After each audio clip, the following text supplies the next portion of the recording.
Alors actuellement, je suis chargée de veille pour le service d'insertion professionnelle Passe Pro de l'Université de Lille 1. Et mon poste consiste à veiller le marché de l'emploi pour l'ensemble des formations de l'Université de Lille 1. Voilà. Donc j'ai monté une cellule de veille complète, du début à la fin, choix de l'outil et également étude des divers secteurs d'activité que je ne connaissais absolument pas à la base.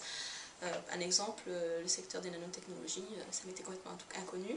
Et donc ça, il a fallu tout étudier et mettre en place.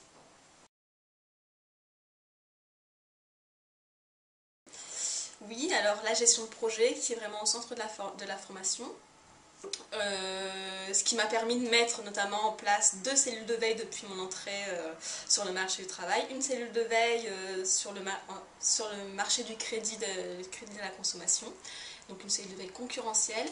Et là, actuellement, une cellule de veille sur le marché de l'emploi pour les secteurs technologiques, techniques, mais également commerciaux et marketing.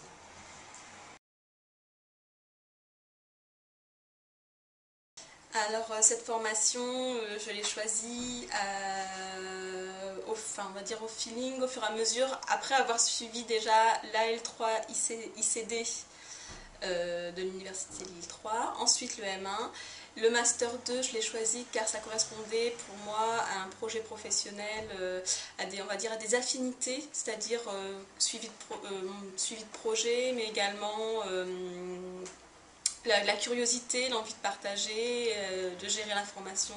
Ça, c'est des choses qui me correspondent et ça, la formation répondait vraiment à ces envies-là.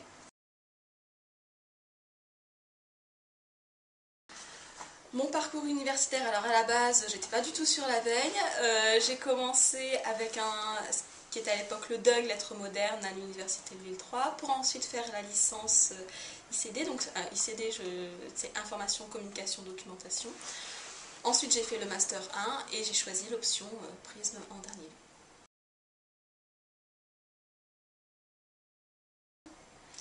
Alors, au niveau des adjectifs, je dirais une formation très dans l'actualité.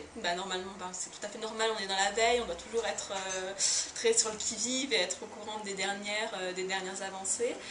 Donc, très sur l'actualité et puis une formation qui permet aussi l'ouverture d'esprit. Notamment avec des cours qui sont très divers. Je reviens sur l'interculturalité, pardon. Ça nous permet vraiment par la suite d'avoir une analyse critique et c'est très important dans le métier de veille.